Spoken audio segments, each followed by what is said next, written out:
England ఊహించి కూడా ఉండదు మనం ఓవల్ టెస్ట్ గెలుస్తామని. రీజన్, మనోళ్ళు 374 పరుగుల లక్ష్యం ఇస్తే వాళ్ళు సునాయాసంగా ఛేదించేసేలా కనిపించారు. బెన్ డకెట్ 54 పరుగులతో ఇంగ్లాండ్కు కావాల్సిన ఆరంభాన్ని ఇస్తే జో రూట్, హ్యారీ బ్రూక్ సెంచరీలతో కథం తొక్కారు. రూట్ 105 పరుగులతో సెంచరీ బాదితే హ్యారీ బ్రూక్ బ్యాస్బాల్ స్టైల్లో ఆడి ఏకంగా 111 పరుగులు చేశాడు.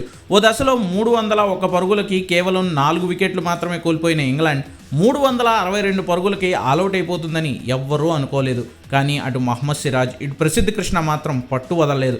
మొదటి ఇన్నింగ్స్లో చెరో 4 వికెట్లతో ఇంగ్లాండ్ను 247 పరుగులకు ఆలౌట్ చేసిన సిరాజ్, ప్రసిద్ధ్ రెండో ఇన్నింగ్స్లోనూ ఇంగ్లాండ్ను చావు దెబ్బతీశారు. సెంచరీలు చేసేసాం, మ్యాచ్ మాదే అనే ధీమాలోకి వెళ్ళిపోయిన ఇంగ్లాండ్ను పాత బంతితో రివర్స్ స్వింగ్ లాగుతూ వణికించేశారు. ఐదో టెస్టు 4వ రోజు 3వ సెషన్ నుంచి మొదలైన సిరాజ్, ప్రసిద్ధ్ విజృంభణ 5వ రోజు ఉదయానికి మరింత పీక్స్కి వెళ్ళింది. ప్రత్యేకించి సిరాజ్ వేసిన స్వింగ్ బాల్స్కి ఇంగ్లాండ్ టైలెండర్స్ దగ్గర సమాధానమే లేదు. అలా ప్రసిద్ధ్ రెండో ఇన్నింగ్స్లోనూ 4 వికెట్లు తీసి మొత్తం మ్యాచ్లో 8 వికెట్లు సాధిస్తే సిరాజ్ మియా మరింత పీక్ ఫామ్ని చూపిస్తూ ఏకంగా 5 వికెట్లు ఖాతాలో వేసుకుని 5వ టెస్టులో మొత్తం 9 వికెట్లు సాధించి ఇంగ్లాండ్ గడ్డపై పాత బస్తీ కుర్రాడి దమ్ము చూపించాడు.